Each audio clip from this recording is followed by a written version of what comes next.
perfume that pierced the heart. Today, my friends, I have come to tell you a story of a moving love born in the shadows of the Second World War, sealed by fate and yet conceived in blood and sorrow. I am Marcel Lochard, your storyteller for the show Tim Bwa Vèt.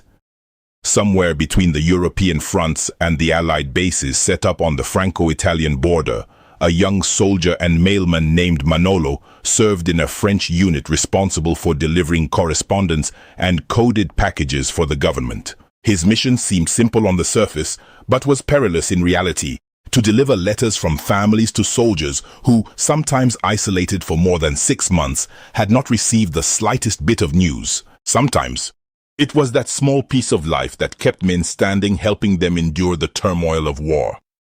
That day, among 100 letters destined for 2 camps located on opposite sides, Manolo received one that unsettled him. It was scented with a captivating, almost enchanting fragrance, as if it carried within it an indelible power, a sweetness capable of crossing the war.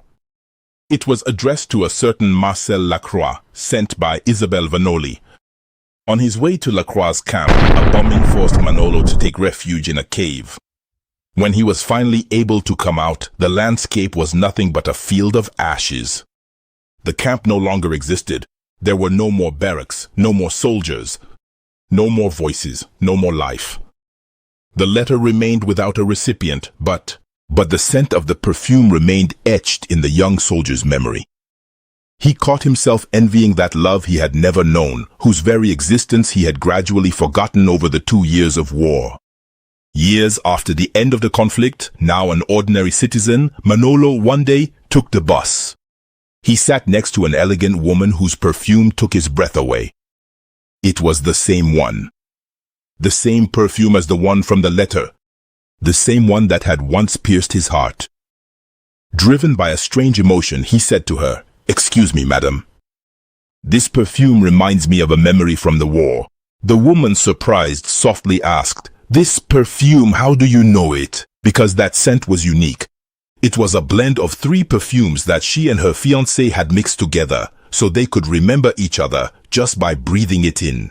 They shone at all times, so unique was their love. Then Manolo recounted the letter, the bombing, the destroyed camp. As he spoke, the woman lowered her eyes and began to cry.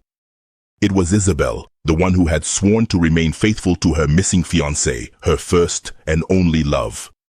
Moved by the integrity of the soldier who, despite everything, had never dared to open the letter, she developed a deep respect for him. Since Manolo had always kept this letter in his personal archives, Isabelle recognized it immediately. She opened it and read aloud words of love she never thought she would see again. This reading sparked a new emotion between them, sincere, gentle, almost miraculous. The feeling of 2 wounded hearts recognizing and soothing each other. With time, they fell in love, not because of what had once been written, but thanks to everything the war had denied them. Peace, tenderness, a future. Together, they wrote a new perfumed letter, no longer meant for a soldier lost in the turmoil, but for themselves.